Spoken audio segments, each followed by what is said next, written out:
are listening to the Horse Radio Network, part of the Equine Network family.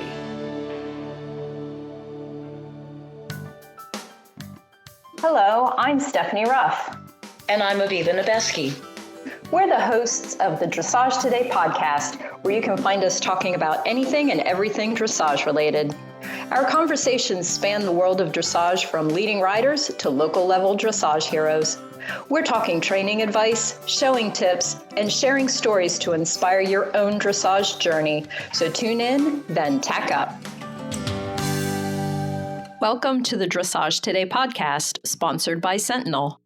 Last month, we talked to up-and-coming international rider Anna Merrick, and this month we are talking to another new rider to hit the international scene, and that's Endel Ots. Aviva and I were chatting a little bit before we started recording this podcast, and we have had the very good fortune to talk to, what do we come up with, five out of the 7 riders on the Olympic shortlist. We've talked to Endel on this podcast, and like we said last month, Anna Merrick, Anna Buffini, Stefan Peters, and Adrian Lyle. And what a lineup that is, huh? Isn't it though? Aren't we lucky? We are lucky. So we're just on here to talk about how lucky we are.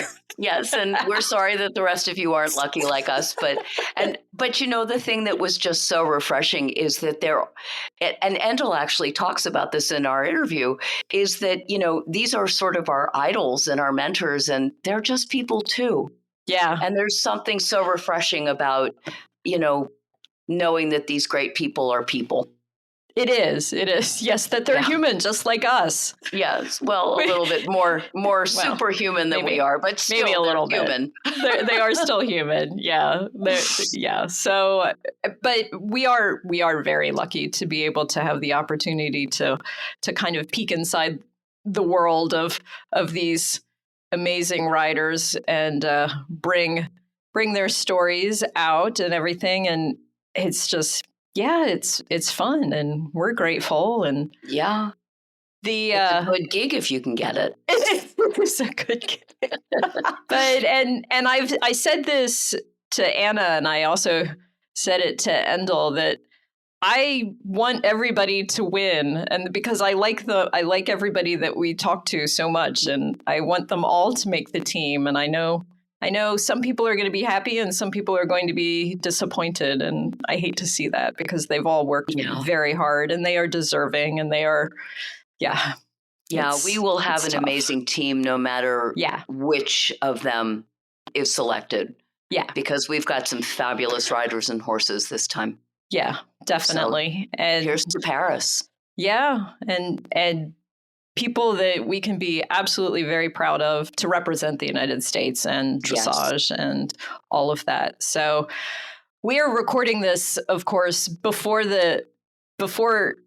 it's been announced, but this podcast is scheduled to release the day the team is supposed to be announced. So it's very likely that if you are listening to this, you already know who's on the team, but we don't. And we don't yet. We don't. We're still waiting. Yeah, right. Future us will know, but but we are not into the prediction scene, so we're not going to predict anything. But oh Lord, no. God, no. But we are rooting for everyone, and we're very happy with whoever made it. Yep, all of them, all of the horses, all of the riders, they're all spectacular. Yes, they are. Yes. And no, I'm not predicting. No, we won't do that. But we'll be very excited. But I think I know. But I'm not predicting. No, we'll talk after the recording. Okay. We'll write it down on a piece of paper and then see if we were right. How's that? We can do that. But in the meantime, hopefully they will all do well. Yes. And we can't wait to see what happens. That's for sure. Yeah. So stay tuned and root for us all. Yeah, definitely. So on a less exciting note than the Olympics, I understand you have an Ask the L question for me. I do have an Ask the L question for you. You know, coming back down to earth. Yes, I'm not going to make any recommendations about who I think is going to win, or but yeah. So for your Ask the L question this month, the question comes from Kate, and she would like you to talk about the counter canter in first level test 3. What do you look for and how do you score it? Okay. Counter canter is really hard, you know. It's hard for riders to understand because most people think that when their horses are riding on the wrong lead, they're on counter canter. And there is a difference between counter canter and the wrong lead. And I did a little bit of research for this question because it's an interesting thing there, and there's a lot of controversy about counter canter. There are some upper level riders who think it is just absolutely necessary for developing straightness and suppleness and balance in the canter. And there are some upper level riders who absolutely think it's the worst thing going.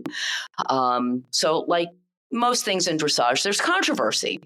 So I did a little bit of scoping out things, and I found a very interesting definition of the counter written by Gerhard Politz. And I just wanted to read that because I thought it was so interesting. He says that the counter canter is a rider-invented gymnastic exercise. I thought that was very interesting. Rider-invented. The purpose of the counter canter is to improve the horse's balance, suppleness, straightness, and collection. Counter canter is not the same as a horse being on the wrong lead. And he goes on to say that rarely in nature do horses canter on the wrong lead or counter canter. That they generally, when they do that, there's a stiffness or a weakness or a something. So just using that as just sort of a little basis there.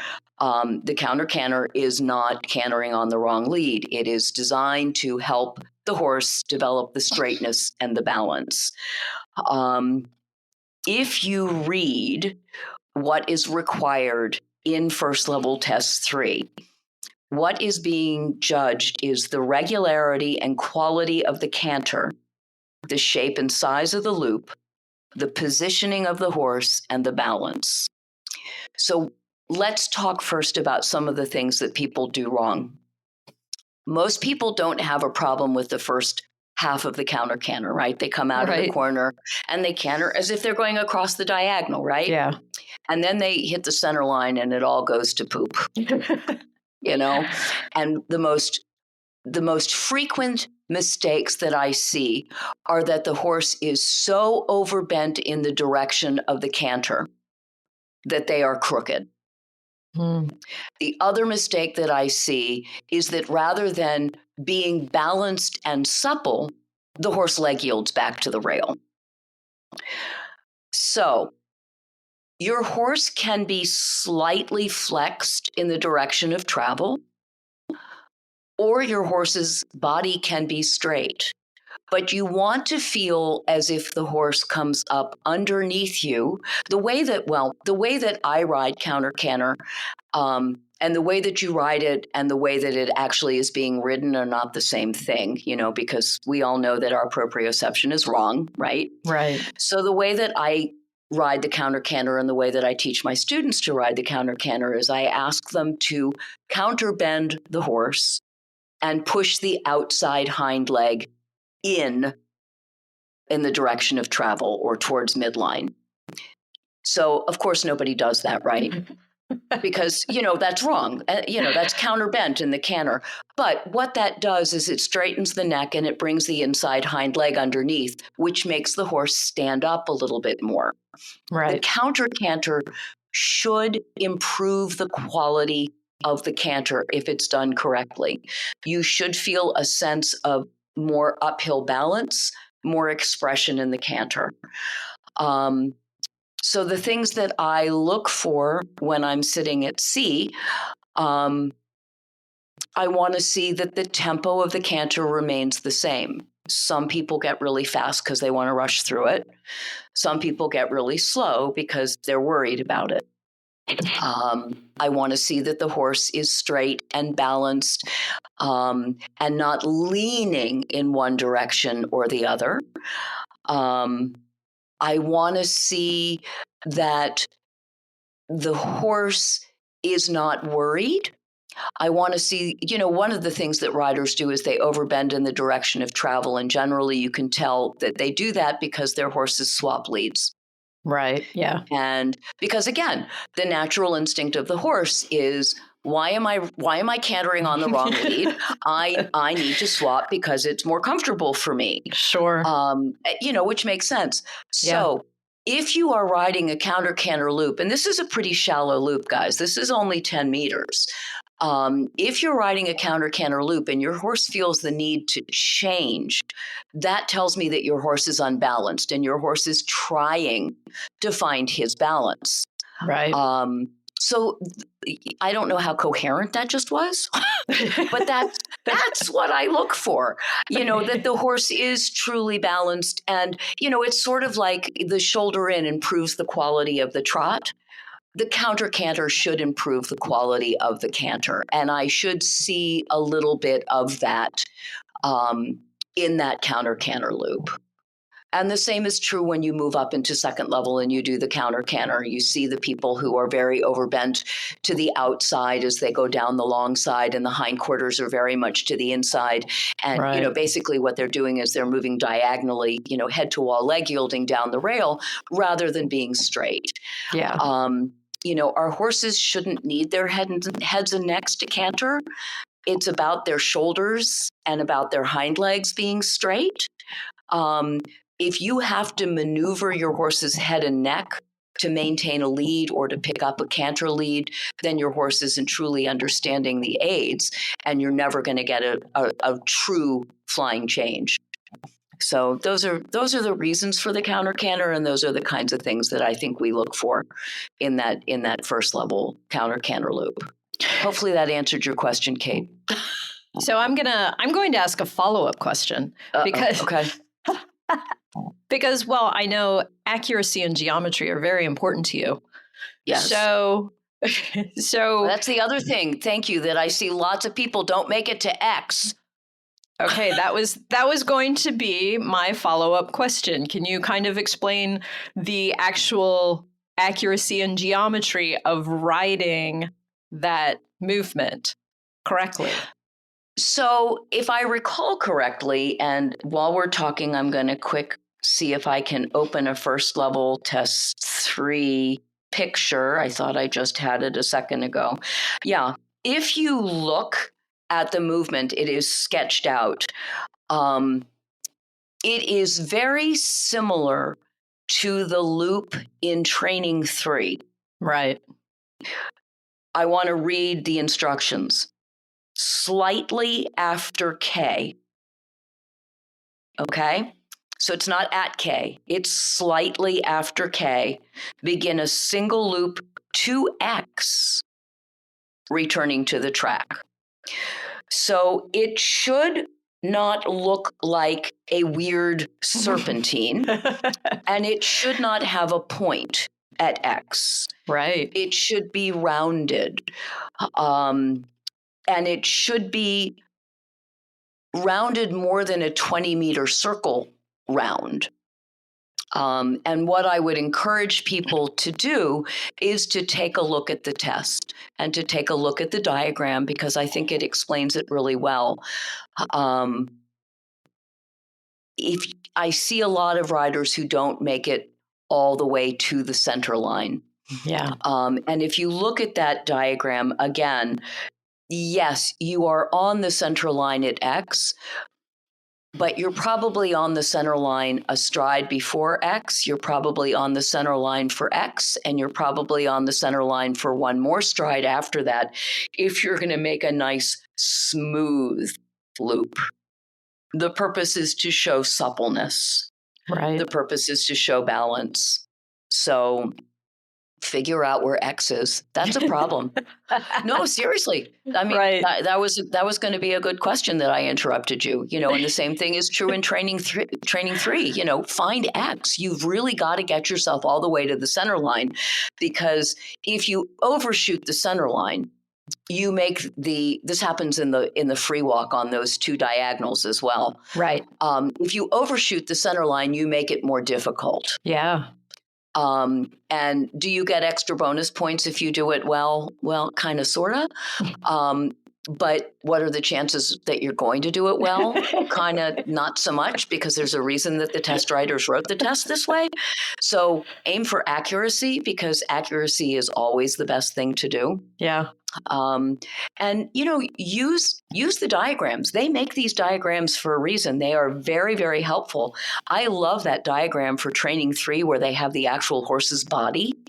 Right. Showing that loop. I think that answers any question that any rider could possibly have, because it explains where the horse's body is on center line and how the body changes over that center line. Right. And that'll help you with the counter canter as well. Okay, very good. Way to follow up on that surprise second question there. Oh my God. So if you want to surprise Aviva with a question, we won't. We won't. I really do try to prepare for you guys. I really do. Please reach out to us on social media if you have any questions about showing. And when we come back, our conversation with Endel Ots. No one knows your horse's thoughts, emotions, and moods as well as you. Just as in touch as you are with their personality, Sentinel's expert nutritionists are in tune with their dietary needs.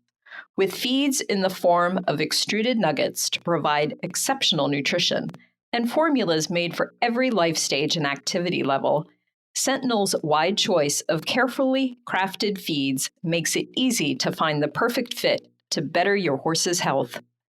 Learn more at feedsentinel.com/ph. That's feedsentinel.com/ph. A native of Wisconsin, Endel Ots grew up on a farm and began riding at age 8. While he started in jumping, he soon made his way to dressage. At age 23, he got an opportunity to train with Hubertus Schmidt in Germany, where he gained invaluable experience. After that, he worked with Lars Peterson and found his new home in Wellington, Florida, where he is based today. He was an alternate for the 2011 Pan American Games team and selected for the 2019 Pan American Games team with the horse Lucky Strike, but had to withdraw when his horse unfortunately suffered superficial cuts in a trailer injury. After Lucky Strike recovered, the pair went on to win the Intermediaire I Championship at the Dressage Festival of Champions at Lamplight. Then in December 2023, he got the ride of a lifetime with Heidi Humphries' Zen Elite's Bohemian. After just a few months together, the pair were named to the shortlist to compete for a spot on the U.S. Olympic dressage team. Thank you, Endel, for joining us all the way from Germany today on the Dressage Today podcast. Thank you for having me. I'm very excited to be here. My first podcast. I listen to podcasts all the time, and also this one. So it's very cool to be on it. Oh, well, we are so honored to be your first podcast interview. Yay! Absolutely. Yay. And we want to start out by obviously congratulating you on being selected to the Olympic team shortlist. And so going back a little bit, because we're recording on June 18th. So that happened a little while ago, but still it's probably, I'm sure, pretty fresh in your mind. How did you find out? Where were you? Tell us the story there. Yeah, honestly, I don't 100% remember the exact spot where I was. I think I was coming out of the gym and then they announced everything. So it was very cool, super fun to be here. And so it was, really fresh in my mind. So, of course, it was really exciting and definitely a big dream for me to be able to be among those riders and everything. Yeah. Has making an Olympic team or something like that always been a goal for you? I would say when I was younger, I always had Martin Shout, and I kept rewatching Lars Peterson on the VHS tapes when I grew up, and until you could barely watch it. And I mean, when I was younger, that was such a really big focus to me. And then kind of a little bit as I more grew up, I would say that I saw how difficult it was, and then everything has to line up. It has to be the right horse. It has to be the right combination of circumstances, and you have to find the right coach. And to have all those things line up, I didn't really want to put a bunch of pressure on myself in that kind of way. So I was more so, I always had that idea in the back of my mind, and was always something that I wanted, but it was not in the way that it was every day kind of this is something that you're thinking about, or this is something that you're really focusing on. It was way more hey, focus on your weekly goals, monthly goals, yearly goals. And then from that, I've really learned that, the universe really does provide the right kind of things, and you can't really, some of the worst things that I would say has ever happened to me have turned out to be some of the best things that have ever happened. So I more so resigned myself to the fact of, hey, if it happens, hey, awesome, so great, really cool, but not in the way where it was making me kind of neurotic, or that I felt by not doing it, I had to do this to prove myself. And that was, I think, at least for me, everybody's a little different, but at least for me, I found that was a very healthy way of doing that. And for me, having young riders go to Europe, or helping young riders at the national championships, or riding in a young horse championship, or doing a small tour CDI. When I'm in there and the pressure of that stuff, it feels kind of the same. Each one of those was my kind of Olympics in that kind of way. So, yeah, the long answer to that, but basically. It's easy to dream about it, but then eventually you find out how hard it really is. Yeah, and it was for me finding, setting an intention and writing down your goals and thinking about them, and not necessarily worrying exactly how it's going to work out. And then if you want to drive from Florida to Wisconsin, okay, you don't just get on the road with no path, but you don't know necessarily exactly every single street that you drive on. It has to go here and here and here. You follow the signposts, and you follow the big roads, and maybe you make a wrong turn here or there, and okay, just turn around, or you just head north when you're like, this seems like the way to go, and maybe then eventually I'll figure it out and I'll get there. So I read a lot of, I really like Michael Singer, and I went and saw him when I was competing up in Ocala. He does he's got a Church of the Universe he does almost a talk. It's non-really denominational, but he really talks about your mind, and that you are not the voice inside your head, and to trust the universe. And I'm doing my best with that. It's not always easy. It's not always easy. No, I'm sure it's not. Well, I know that you're riding Bohemian, and he has a lot of international experience. He finished 4th at the Tokyo Olympics with Catherine Dufour. What's it like to ride a horse like that? It is. There are a lot of different emotions, I think, that come up with that. You feel very lucky, and you're very, I'm incredibly forever thankful to Heidi Humphries for everything that she has done, and to support me on the horse, and to believe me. I came over to Europe and tried a bunch of horses for a couple of months, and I thought we were going to get a young horse. And then nothing really worked out. There's some vetting things, some other things. I just couldn't feel it on some of them. They didn't have this spark. And I landed back in the U.S. and she called me, and she saw this Hubertus article, and she said, hey, would you want this one? I'm like, yeah, I mean, of course, no problem. I just didn't really know that was An option. Yeah, exactly. And so she goes, get back on a plane and go over there and sit on him. And from the first second I sat on him, I loved the horse. He is a really very special animal, special horse. He has got the most beautiful eyes that you could ever imagine. And I texted Heidi and I said, I will give you whatever you want if we can do this. Like I cut up my kidney, whatever. I have two of them. I got two arms. Maybe I can lose a couple of fingers, whatever it takes on there. And so on that aspect, it was, very exciting. Of course, you feel the pressure and stuff from it was a past rider's experience and success and stuff on a horse. And I would try to kind of contact as many people as I could and ask a little bit about the horse and how he was and what is he like at a horse show, what is he like with this. And I would Catherine said he's a very emotional horse. Like he connects to your emotions a lot.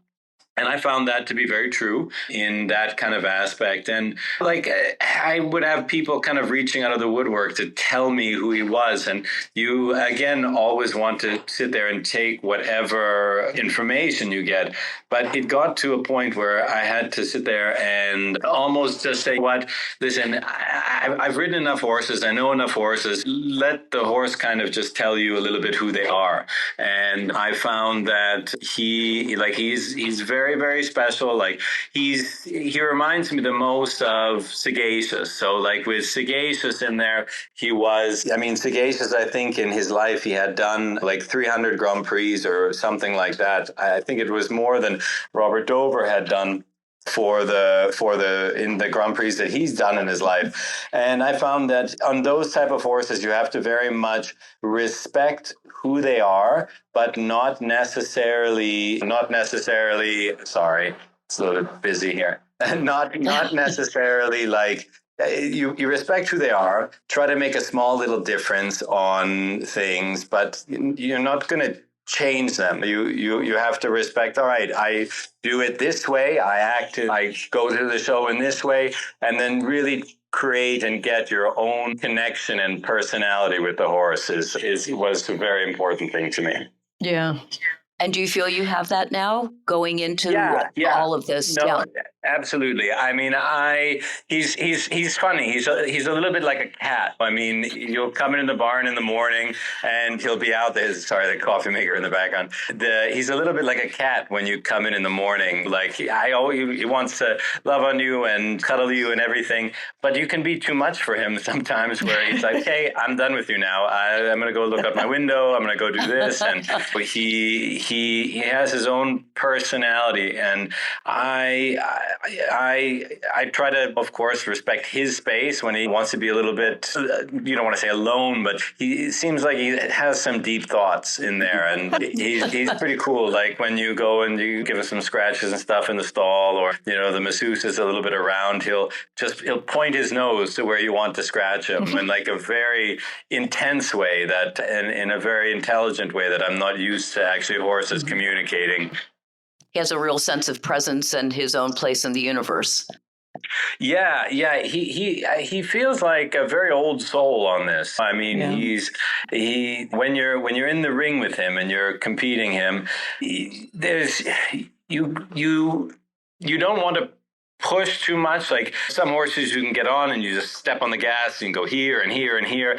Him, you have to go into it together, and you can feel his hair bit anxiety, and it's not a negative anxiety, but you could call it excitement, but it's almost like he knows it's important, and you can feel that he knows it's important. And if you over push and then over face him, then he a little bit it falls out of balance here or there, and I'll be a little bit quieter now. Sorry, I'm in the lounge and there's a coffee machine here, so everybody comes in and is making coffee.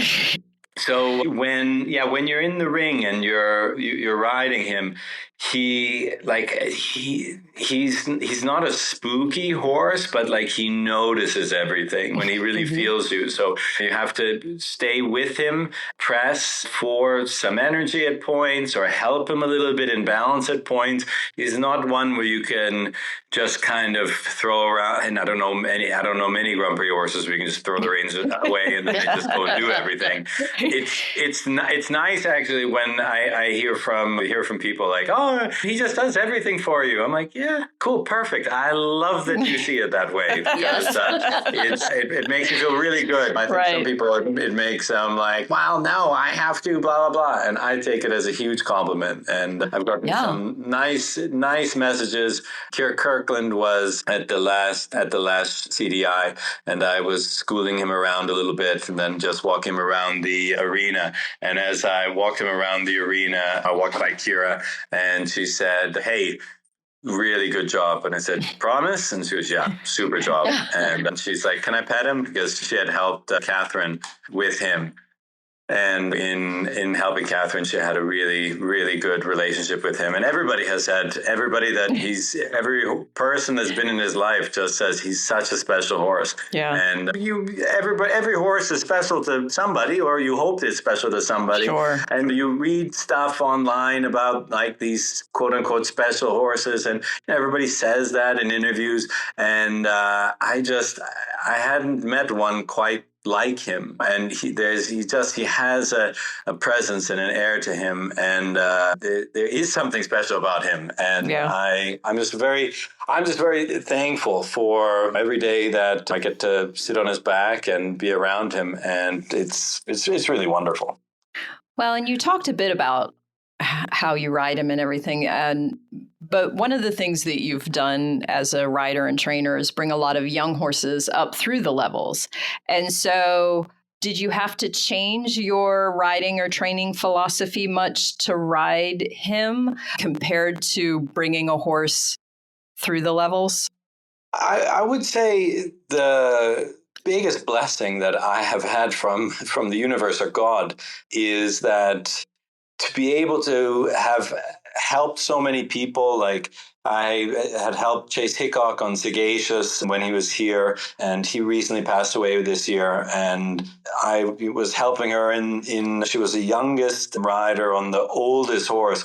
And I mean, she won some Grand Prix over here in Europe, and she was the highest scoring US rider that year on the Nations Cups over here. And to help young riders, and then to ride young horses. And I've done a couple Grand Prix, but what I have found is like riding all these different horses, and some difficult horses when you're younger and then you got nothing else, and someone's like, hey, I can't ride this thing. Can you get on it and ride it? I mean, yeah, I'm your Huckleberry. I used to take that. Now I don't do that anymore. But unfortunately, that's just a rite of passage. And it is one thing, because I thought about it, and one thing that I found was really helpful to me is every horse I've ever ridden feels like it's prepared me to ride this horse. And so to be, and I work with that hypnotherapist, and to have, it sounds a little bit crazy, but I try to split myself into a bunch of different Endels where, okay, I have the Endel coach on the ground in a certain way. I have the Endel rider in a certain way. I have the Endel trainer in a certain way. I have the Endel groom in a certain way, just to be able to go into these different mindsets and to be able to make sure that, because I've experienced all those different positions, when sometimes where you have to, maybe you'll see some scoring and stuff, and you'll think, that doesn't make sense to me. And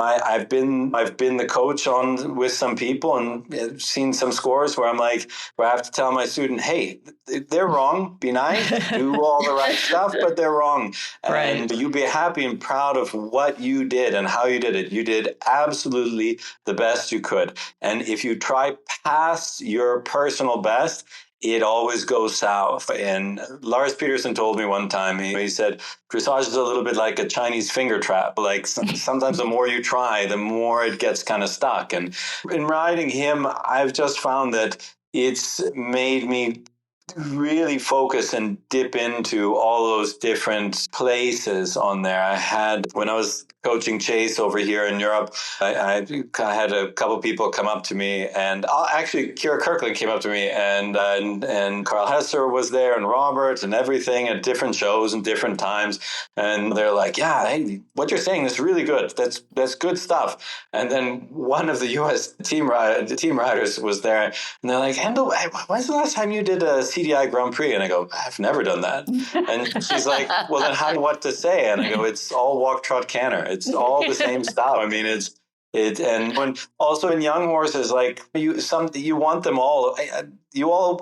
Not all young horses will be Grand Prix horses, and some they're meant to be small tour horses. Some maybe will only be third level horses. And that Einstein quote, I mean, if you judge a fish by its ability to climb a tree, when it's not a good thing. And I really find that thinking about those things and that kind of philosophy, and I couldn't thank more all the horses that have been in my life and I've able to have been a part of. It's really, I mean, it's absolutely what makes it possible so that I can do as well as I can. And I've had so many, the dressage community, it can be sometimes a little bit hard. Everybody wants to, it's hard. In a class, everybody wants to be first, and like, I get it, and every dog has his day.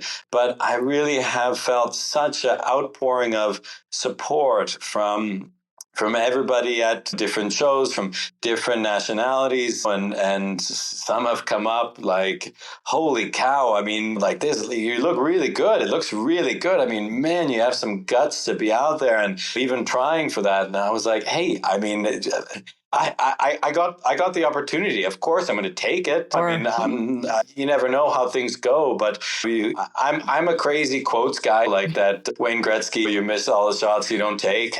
Take the shot. What's the worst that can happen? I mean, hey, you don't do well. You don't do well, but you learn something from it. Sure. But you did do well. You did do well at your first international or Grand Prix competition with Bohemian outside the U.S. And you finished 6th in the Grand Prix and 8th in the Grand Prix Special. And so what were your overall impressions of your rides and the competition? I was super proud of his ride in the Grand Prix on the first day. I really, really was happy with.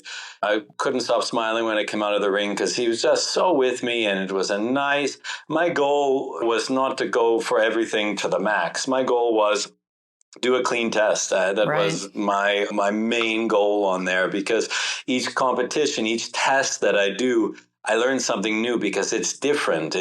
It's different than schooling at home. I mean, you can school at home, and somebody said there's a lot of world champions at home. And my goal on the first day was, I just want to do a clean test. I was very happy with the test, and a lot of the judges liked it, and I got some really nice comments on there. On the Grand Prix Special, man, he was so on fire in such a great way. I really loved it, and I'm kicking myself because I made a mistake on the one tempies. I was thinking about keeping him really straight, and I just got a hair bit outside the moment, and then I lost count on the one tempies. And I let my mind, which is usually the thing that gets the better of me and probably a lot of people, but I was in them, and then I thought I knew the count, but then that stupid monkey mind in the back of your head goes, maybe, did you count right? Are you sure? Are you sure you're on 6? Are you sure you're on 8? And then I got to 15, and I thought, no, maybe because he got a little short on one of them in one of the changes because he was so hot, and I was like, I didn't do enough, and then I did too many. But I was really happy with it. In the warming up on the first day, I was quite nervous. And I mean, I work with Laura King, that sports hypnotist I have for 10 years.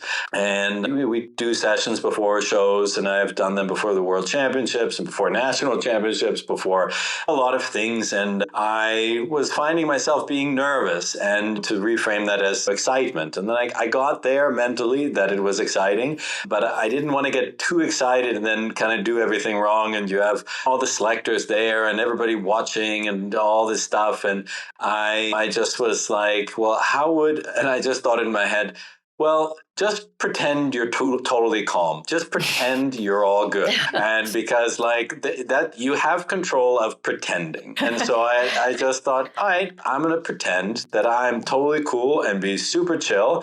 And through pretending, I actually felt really good. And I was so happy in the ring. I mean, it felt at home in a certain way, where you would think I would feel like more nervous in the ring, or like, oh, it's the first international. It's the same sandbox on a different side of the planet. I mean, yes, there's pressures. And Adrian Lyle told me one time, because I said before one of the CDIs, I had made a mistake. I think he tripped in. I pushed him a little bit too much because I was going to make the passage really big, and he tripped a little bit in one spot, and I said, I messed it up. And she said, don't be hard on yourself. And I said, man, you really deal with the pressure really well. And she goes, somebody told me once, the pressure is a privilege. And it is. You're the kind of, I would say, the day or so leading up into the shows, you a little bit feel like you're on a roller coaster, where you're like, okay, and you're a little bit anxious, a little bit nervous, and you just want to slow everything down and do a lot of Eckhart Tolle stuff and think, no, I'm here right now. The present moment is the only thing that exists. That stuff doesn't exist yet. You just don't live in the future, don't live in the past. And I work with Laura King a lot in going over just a mental mindset of different things. And one of the things that I really try to have her zap into my head is, I just want to, when I'm in that ring, I want to be such in the moment that, okay, if I make a mistake, hey, it's already done. There's no point into kicking yourself in the head on, like, after you maybe don't do a half pass as great as you want. Hey, movement's already done. You can't go back and redo it. Right. Don't think about it. And you slightly focus on the next movement that's coming up, and it's also feeling the horse. I mean, they're always a little bit different. When I was so happy with his feeling on everything, and it was really a really fun experience.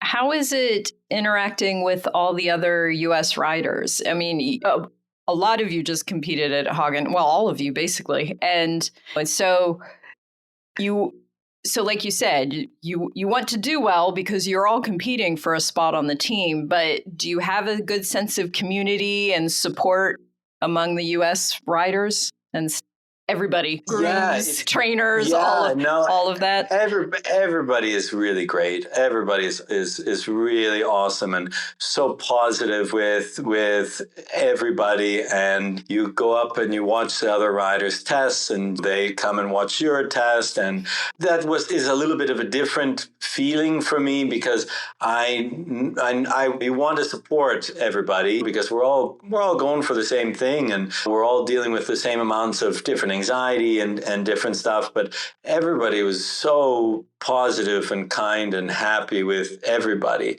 And I mean, at normal competitions, at national championships or things of that nature, if I'm riding in a test, I don't watch anybody else. And so not in the sense of like I don't watch because I want something to go bad. I rather just be in my own thoughts and just think, if I had a really great ride, I like to think about, hey, is there anything I could change and make a little bit better? But I try to, I'm a big introvert, so I try to just sit and think or experience the moment on there. So it was a little different for me to go up and be there with everybody, but everybody's patting everybody on the back, and I mean, it's been really great to be around Stefan here. And I went up to him the first day and I said, hey man, it's my first time doing this stuff. If you got any advice, listen, or you see me doing anything wrong or anything, I'm all ears on it. And it's really interesting to watch him school and watch him be everywhere and do things. He's a very team-oriented guy. He's a very quiet man, and he's very at peace. Of course, I think we all want this. And, right. I mean, the more, I mean, I've won so many national championships, and I can't tell you one that I went in and didn't want, that I wanted more than another one. I wanted them all the same. And to kind of watch, I try not to be too creepy or too whatever, fanboying out or anything weird like that. But like, I try to watch, and like, it's interesting just watching how, because he's done it so many times, and to watch him just hack the horses out, how he's in a place, he's not in an anxious state, he's not in a nervous state, he's just there, and he deals with everything as it comes up, and that for me has been really helpful. I mean, everybody on that in the U.S. team aisle everybody's been so kind and nice, and I think it's quite nice to have the whole U.S. group together. And it was really fun to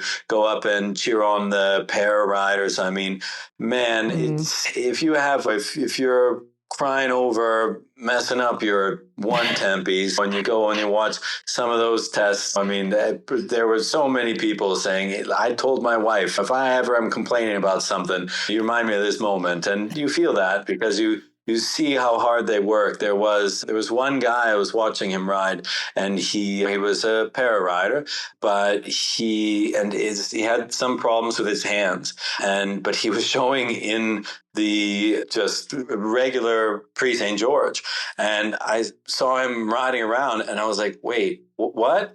And it was so good. I mean, he did such a good job. And I mean, I was just crazy impressed by it. And then I was walking back to the barn, and I saw him. He was just standing there. I wish I knew his name, but I saw him standing there. And in breeches, you can see everything. And I realized he did not have problems with his hands. He had no legs. And so I had to go up and just give him a pat on the back and say, hey, man, you're a hell of a rider. Like, I saw you ride the other day. Like, that's really great.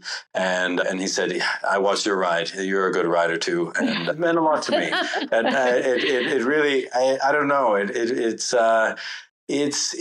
an experience on there with all of it. But everybody has their own team and their own groups. And when on show day, everybody goes to their own group. Everybody has their own way dealing with the stressors or walking through stuff or dealing with stuff. On competition day in the USA group, everybody finds their own way on how they deal with stuff, and we're allowed to in a very nice way. But everybody makes it a point to go up and cheer on everybody in the ring. Oh, good.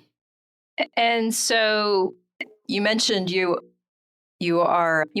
stabled with Stefan. Where are you currently? Where are the horses located, and who are you working with? Are you working with anyone specifically over there? We're over here in Menden. It's near Iserlohn. And over here, I have had a long-time friend and coach, Albert Heidi. I met him, I think I might have been 19, 20 years old. He came for a clinic up in Chicago where I was a working student. And he was quite tough, I would say, back in the day.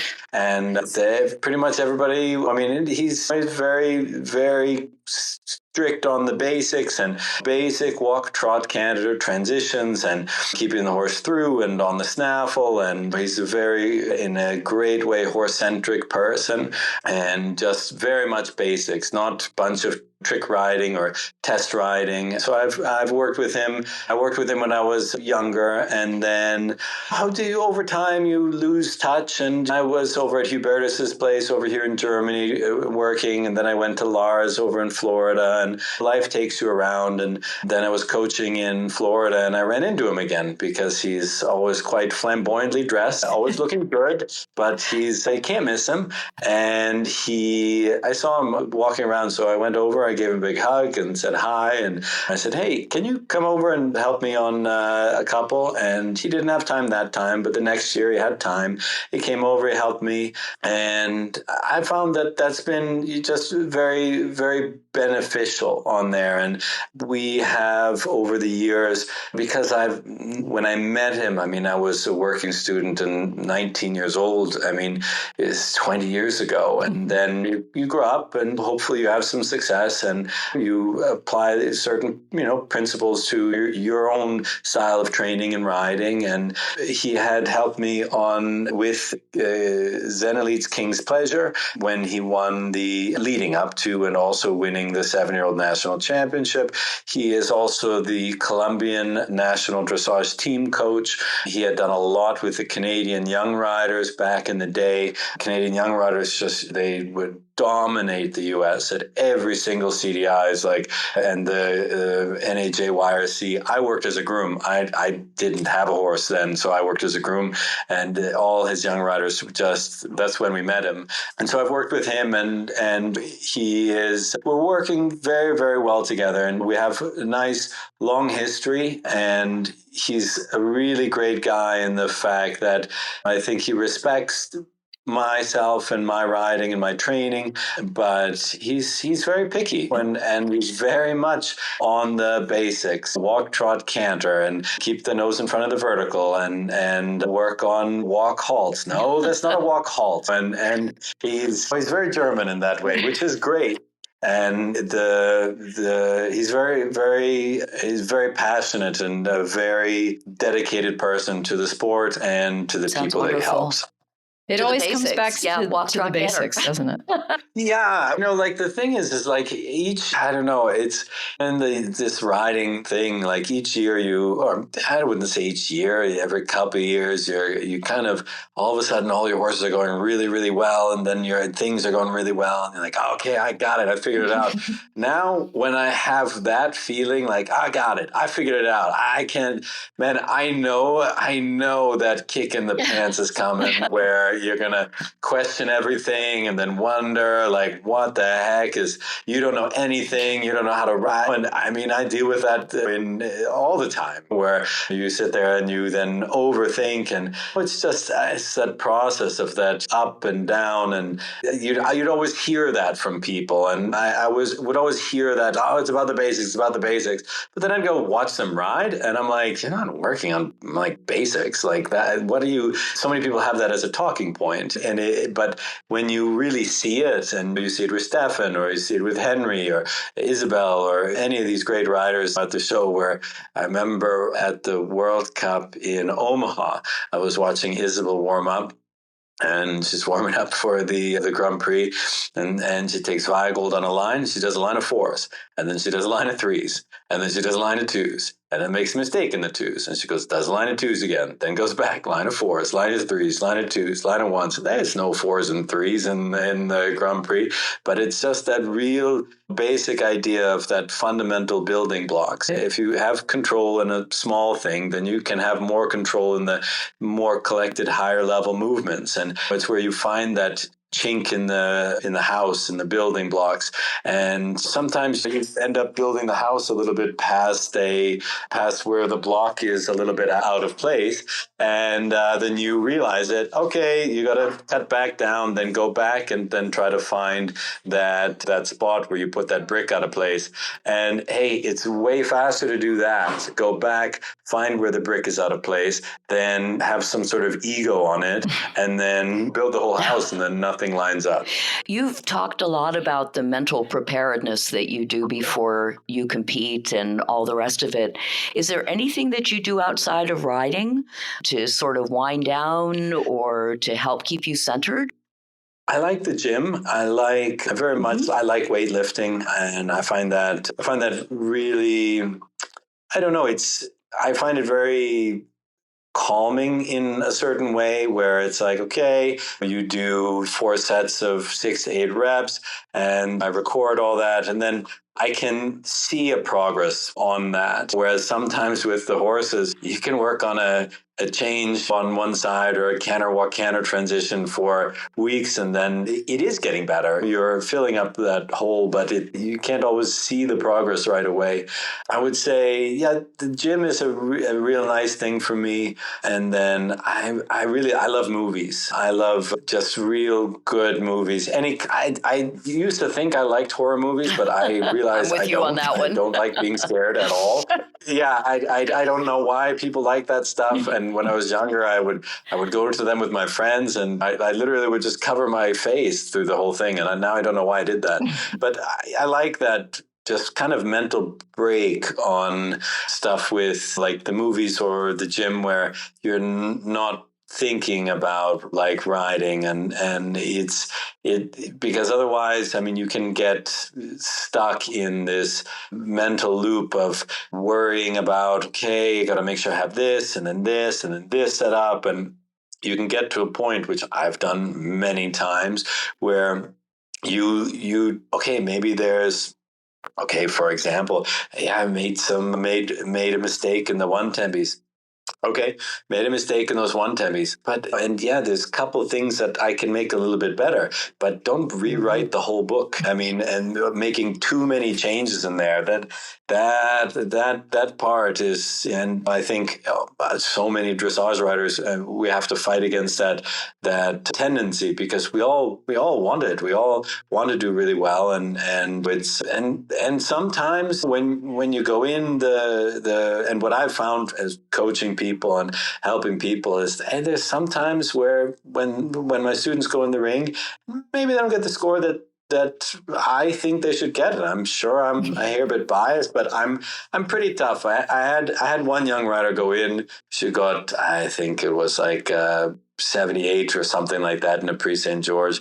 And of course, parents, everybody's happy. I'm the biggest hero on the planet. And so I waited a second, we're back down at the barn. And I was like, hey, okay, it's great. It's awesome. But like in a different show, that's going to fluctuate quite a lot, in my opinion. It's not that you didn't do good. And that part goes in reverse. And to try to not get too hypnotized by necessarily the scores on that day, but be happy with, did you do the best job you could do? Because, well, again, we're all chasing scores, and it all evens out and levels out in the end. And I think just to play the cards that you were dealt that day or the weeks leading up to it in the best way, and then to overthink of all the different things that you can make better sometimes causes more of a problem. So what's the next competition for you? So we go to Kronenberg tomorrow, and then we compete in the Grand Prix on Friday, and then the special on Saturday. And I'm excited about that. It's going to be really fun. It's a beautiful showground. It's a little bit more of a drive than Hagen. I think it's like 3.5 hours or so, which is why Bohemian has today off, and he gets to rest up a little bit before the drive. And yeah, it should be fun. And then they name the team or the top 4 on the 25th. So fingers crossed on that side of things. But regardless, I could not be more thankful for this opportunity and to be able to be around such great riders and be able to ride such a wonderful horse. It doesn't happen all the time, and we can all get lost on making things better and better and looking at the future and planning this out. But it's just enjoy the moment on it. Just be happy. We're on a dirt ball flying through nothingness. We're riding in a sandbox, getting all upset over missing a little skip out through the dirt. Yes, it's really important to you, and it should be. But I find I really like those philosophical books and different things I'd say reading a lot too helps me not to get so tunnel visioned on stuff, but just to try to take a step back and be happy with the present moment on whatever it is. Because I think so many, myself included, just suffer with a lot of anxiety. And it's an anxiety-ridden sport, sport in a lot of ways. When I've listened to a lot of Eckhart Tolle, and man, I don't know how he had his spiritual awakening, but look, when he talks about his anxiety that he has dealt with, but I find it interesting to listen to those things. And just a lot of times he says, so you have some anxiety, and if you just sit and think and be in the present moment and it works for like a second, and then you go away from it, of course. But it's like, okay, I'm having anxiety, I'm worried about this, but what's happening? I'm sitting on my first podcast, Next Stop Joe Rogan, hopefully,